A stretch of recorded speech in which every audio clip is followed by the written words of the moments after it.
నమస్తే రమగారు. నమస్తే జయ. రమగారు, కాలానుగుణంగా కొన్ని మార్పులు చేసుకుంటూ పోతాం.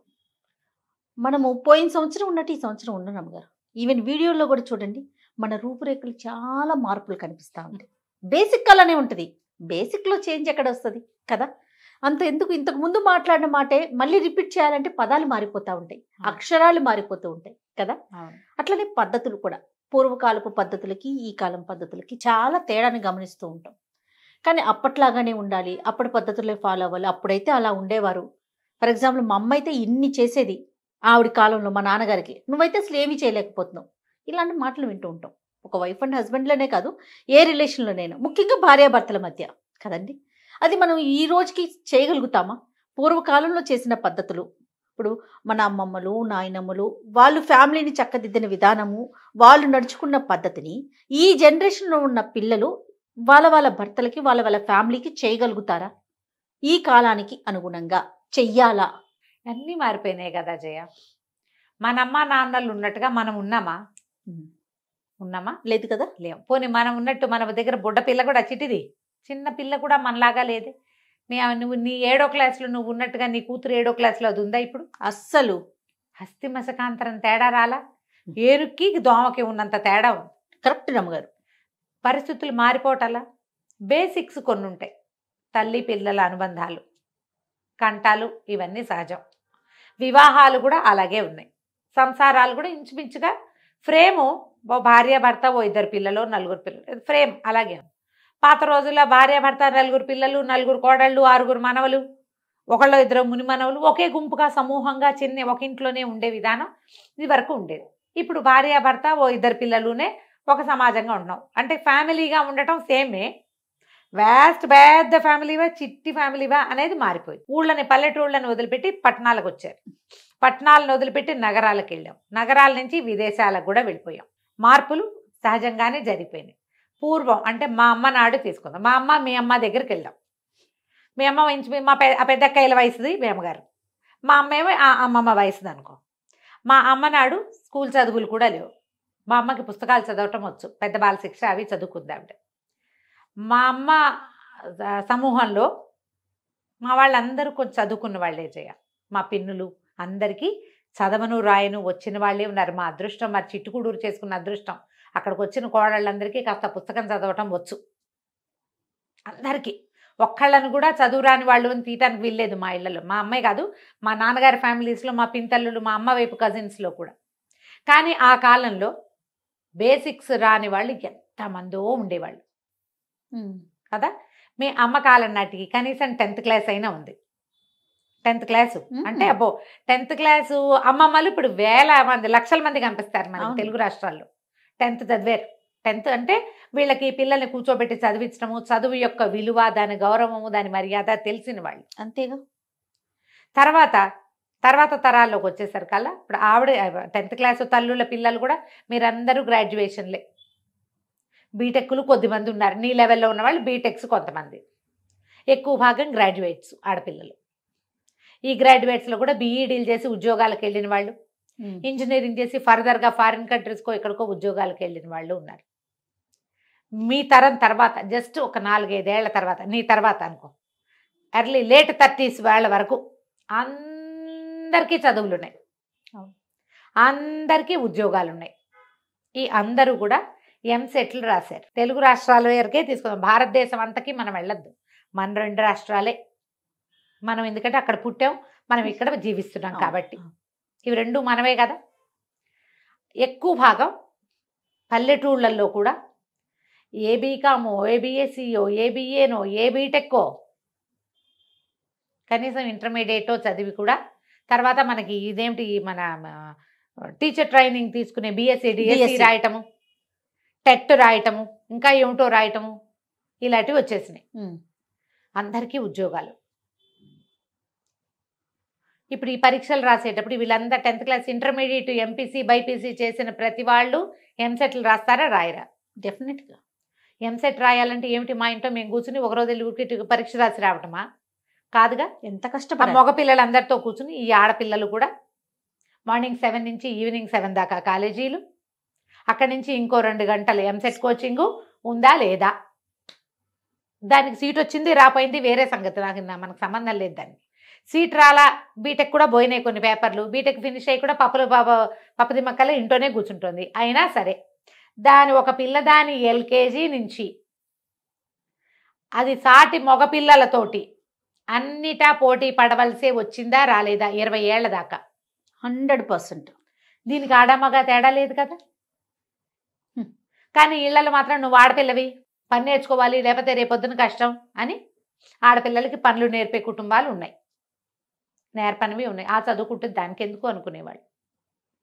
కానీ బేసిక్గా ఆడపిల్ల రేపొద్దున పెళ్లి చేస్తాం అన్న పాయింట్ తోటే ఇప్పుడు కూడా ఈ ఏమంటారు 22వ శతాబ్దం వచ్చినా కూడా అదే కథ మనకి నడుస్తూనే ఉంది.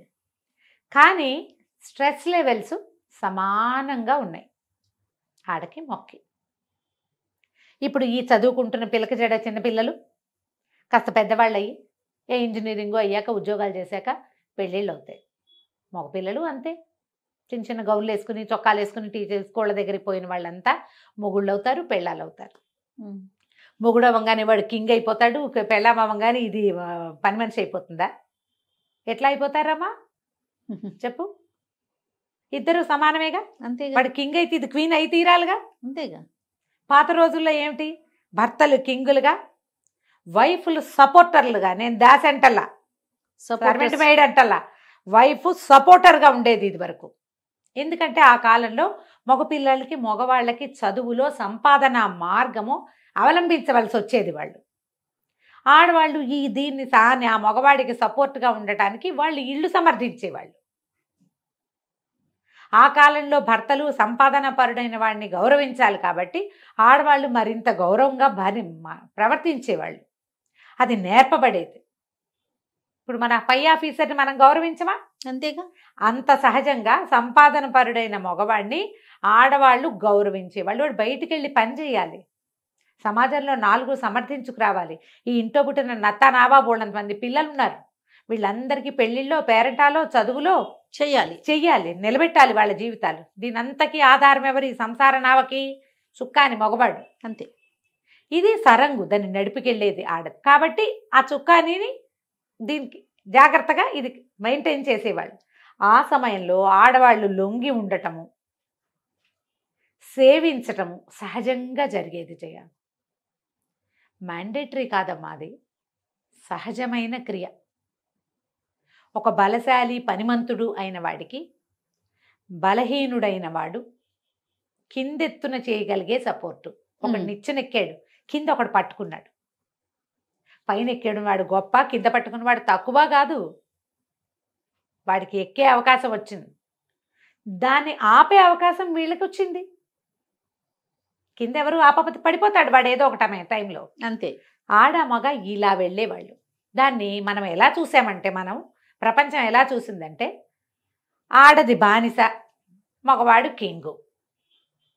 ఇలా ఏళ్ల తరబడి తరాల వెంబడి మగవాళ్ల తాలూకు గట్టితనం కింద, దౌష్ట్యం కింద నలిగిపోయినట్టుగానే ఆడవాళ్ళు ఉండవలసి వచ్చేది. ఇది ఒక సహజంగా జరిగిపోయినవంతే. వాళ్ళు ఎక్కువ వీళ్ళు తక్కువ అని భావాలు అప్పుడు ఏం ఉండేవి కాదు. కానీ ఏంటంటే భరించేవాడు భర్త, ఇల్లంతా వీడు మోస్తాడు. అది పని చేయకేం చేస్తుంది? పిల్లల్ని పెంచకపోతే ఎట్లా, పిల్లల్ని చూసుకోకపోతే ఎట్లా? పని చేయాలని అలవాటుగా అతను రక్తంలో నూరేశారు. అంతే. ఒక వస్తువులో రెండో వస్తువుని వేసి రంగరించేశారనమాట.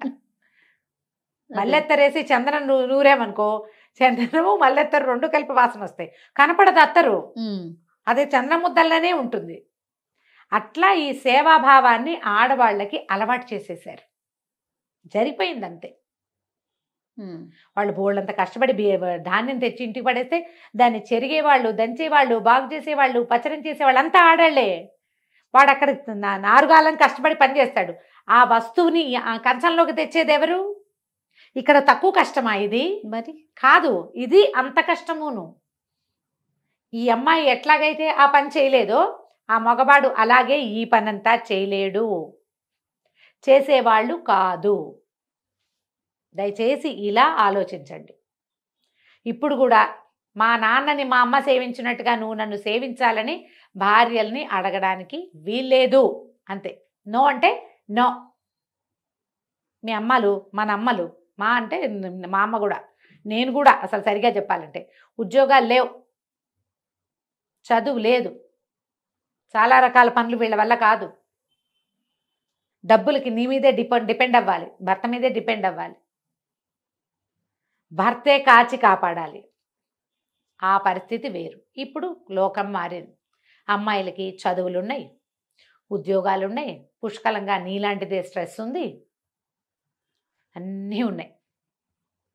చేయగలిగే కెపాసిటీ. ఇంట్లో కూర్చుని కరెంటు బిల్లు కట్టేస్తారు, వాటర్ బిల్లు కట్టేస్తారు, సమస్తమైన బిల్లులు కట్టేస్తారు. ఎప్పుడో ఒకప్పుడు బలవంతుడు, శారీరకంగా బలవంతుడు, బయటికి వెళ్ళి సమర్థించగలిగిన వాడైనటువంటి మగవాడి యొక్క అవసరం సాధారణంగా ఒక స్త్రీకి అవసరం అవుతుంది. ఇప్పుడు కూడా, ఈ కాలంలో కూడా ఎప్పుడో ఒకసారి. అలాగే ఆడవాళ్ళకి మగవాడి అవసరం లాగా మగవాడికి కూడా స్త్రీ అవసరం సమానంగానే ఉంది. ఇప్పుడు ఎవరు ఎక్కువ ఎవరు తక్కువ కాదు కదా. అస్సలు నీకు వీళ్ళు ఎంత కావాలో వాళ్ళకి నువ్వు అంతే కావాలి. ఎవరు లేకుండా, తండ్రి లేకుండా పిల్లల్ని పెంచిన తల్లుల్ని కోకొల్లలుగా చూసాం మనం. అలాగే ఇటీవల తల్లు లేపైనా పిల్లల్ని పెంచుతున్న నాన్నల్ని కూడా చూస్తున్నాం కదా. ఇప్పుడు ఎక్కువ తక్కువ ఈ సమాజంలో ఎక్కడుంది? మా అమ్మ చేసినట్టు నువ్వు చేయటం లేదు అని అంటానికి వీల్లేదు. మీ ఈ అమ్మాయికి ఉన్నంత స్ట్రెస్ లేదు. ఈ భావాలని తల్లులే స్థిరపరుస్తారు పిల్లల్లో. ఇప్పుడు నేను చూస్తున్నాను, రేపు పెళ్ళాం వచ్చి చూసుకుంటుంది అని. పెళ్ళాం వచ్చి చూసుకుంటుందని దాన్ని ఏదో 10th క్లాస్ ఇంటర్మీడియట్ పిల్లల్ని వీళ్ళు తెస్తారా అంటే తేరు. చక్క వీటితో పాటు బ్రహ్మాండంగా 35 లక్షలు 46 లక్షల ప్యాకేజీ ఉన్న పాప కావాలి వీళ్ళకి. ఆ ప్యాకేజ్ అంతా తెచ్చేది ఇక్కడ నువ్వు సమర్థించినట్టే. నీ కొడుకు ఆమ్లెట్ ఇష్టం, అందులో మిరియాలు వేస్తే ఇష్టం, అందులో అదేదో వేస్తే ఇష్టం.